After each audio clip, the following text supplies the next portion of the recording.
I really want to get a tattoo. Why? I don't know, I just had this urge to get a tattoo. But your mum hates tattoos. Don't need permission from my mum.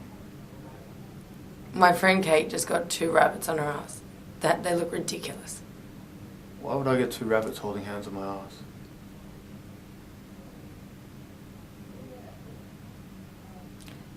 How do you know they're holding hands? What?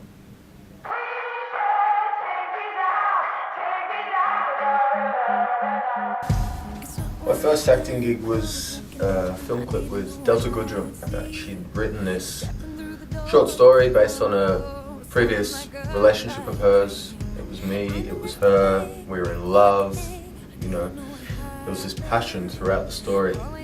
And you know, she shot me, I ended up being arrested, so we played with this emotion. And you know, it was good, it was a challenge. It really put me on my toes at the time. You know, you get given these characters and these scripts, and you do your best to make, when you're portraying, you do your best to make it believable. And I find myself, you know, reading this script, picturing the character, and kind of relating that to myself a little bit. Maybe a past experience that you can relate to that, or, you know, maybe it's this bit of an alter ego that you want to play, and you know, you can really dabble in that. And I get a fucking thrill out of doing that, man. Like, male Viagra works by increasing blood flow to the groin, whereas female Viagra, or flibanserin, it affects the brain. It opens neural pathways and makes these women less inhibited. You know what? Some bright spark thought it would be a good idea to mix it with cocaine. But yeah, mate, basically, you know, we've been experimenting with Shakespeare sonnets, from Shakespeare sonnets to your typical Home and Away. If I could write the beauty in your eyes, and in fresh numbers, number all your graces, the age to compensate this poet lies. Such heavenly touches never touched earthly faces. I wish that there was some way that I could do both, but I meant it when I said that. Mads, please just respect my decision. It wasn't easy for me. Mads, shut up, will you? I'm not going to California.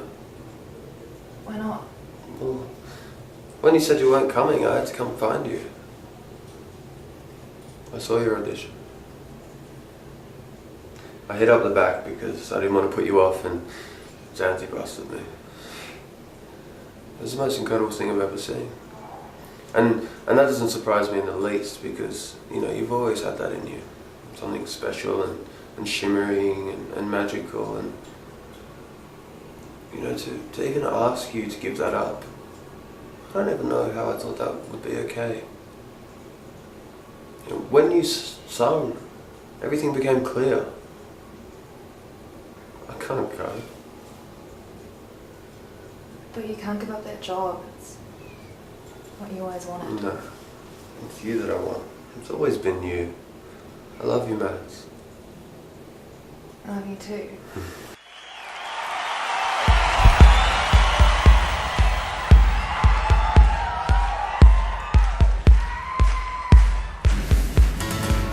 10 awfully good-looking people get stuck on a deserted island, and it is, mate, it is survival.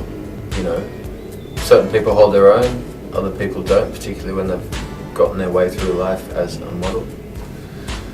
But yeah, it's a bloody beautiful mess.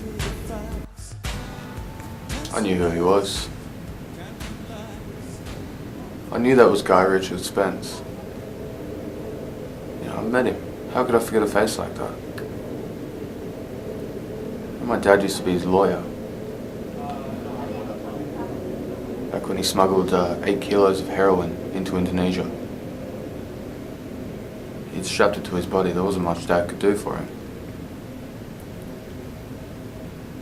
One night in prison, Kerobokan, he was attacked by a bunch of the local prisoners. Yeah, Guy used to speak about how every night, just before they'd lock the cells up, that same bunch would come into his cell, surround him and take turns at torturing him in unspeakable ways. one night they nearly killed him. Guy spent 8 months in the jail hospital. But the very night that he got out of hospital, he walked through that prison and he killed every single one of them. There were 12 of them. And my father represented Guy on 12 counts of murder. Then they hastened up his execution. I remember meeting Guy 3 days before he was due to be shot. And then he disappeared. He's the only person to ever escape Death Island. And there we were on the island with him. To be honest, mate, modelling has been really good to me. You know, I've probably been doing it for about 3 years now, on and off. And I mean, in big names in high fashion, Giorgio Armani, Tommy Hilfiger, you know, Prada, guys like that. And then I guess, you know, other airlines, Qantas. And, you know, it's shown me the world. I've lived in New York, London, Milan, Paris, Sydney, Australia, you know, and had the ability to make money and work in these places.